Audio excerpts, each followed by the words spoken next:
further away. It's early in the morning, there's nothing left to say.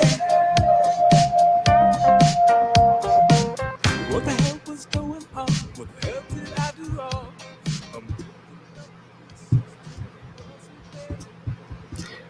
All right, guys. Whoa.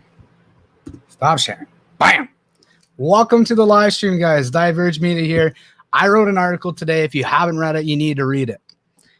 The joke that is COVID-19 testing. I don't get very passionate. No, that's not true. That's not true at all. There's certain things that get me riled up. One of them is when you're deceptive. One of them is when you lie. One of them is when you manipulate. And that is exactly what I believe governments around the world are doing through deceptive practices, really, through the manipulated PCR test in particular. Now, I'm going to read some quotes directly from my article. You can go on divergemedia.ca. The joke that is COVID-19. Find it yourself. I recommend it. But here, I am going to read from some disturbing things, some revelations I discovered while researching for this article. Starting with number one. Do you want to go on my share screen or just keep my pretty face on there? Okay. Yeah, it's all good. All right. Starting number one. Viral culture for every individual case is needed to conclude if the person presents any danger to society. So, what is a culture, a viral culture? So, these PCR tests, you may test positive, you may test not. A positive test needs to go for viral culture. Now, this is where they send the test off to a lab to see if the cells that were positive can actually infect other cells, if you're actually truly infectious. Because otherwise, it could be picking up dead virus, it could be picking up virus, like the virus you already had, could be picking up other viruses in combination with COVID. And it says this all in the literature itself.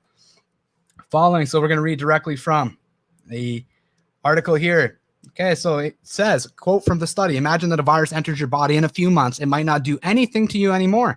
It might not do anything to your cells. And it might also lack the capacity to move into another person, be infective. It is also possible that the virus simply never did anything to you and lacked infectivity from the very beginning.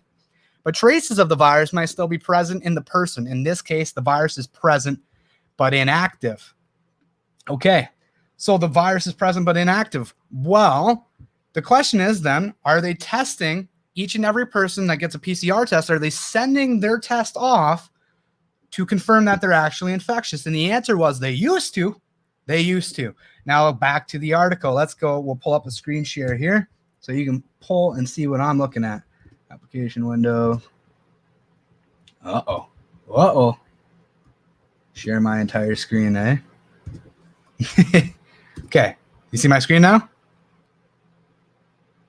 We good? Yeah. Perfect.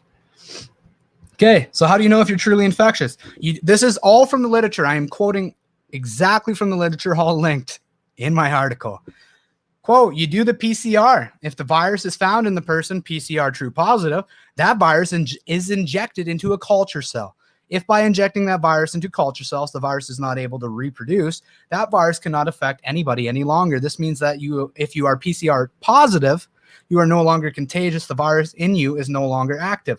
The National Microbiology Laboratory did this originally. During the early days of COVID-19 response, all laboratory samples were sent to the NML from provincial and territorial public health labs to confirm presumptive results. A presumptive result is somebody who took the PCR test or another form of test, came back positive, but it has not been sent off to a lab to confirm it can actually infect other cells. Notice the language here. Okay. Still now, kind of weird, right? Still now, the NML continues to work in close collaboration with these public health labs. So they're not doing the test, they're working in close collaboration. What is the collaboration? Oh, you don't need to know, but it's collaboration with these public health labs to ensure that the test we use to diagnose COVID-19 remains accurate.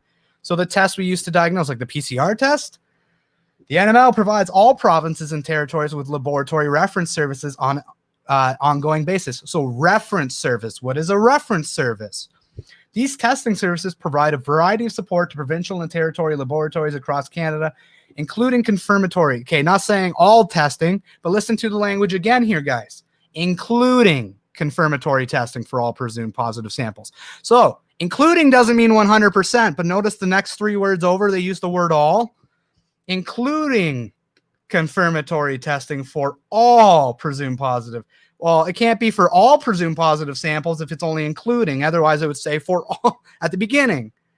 This is the type of language your government is using.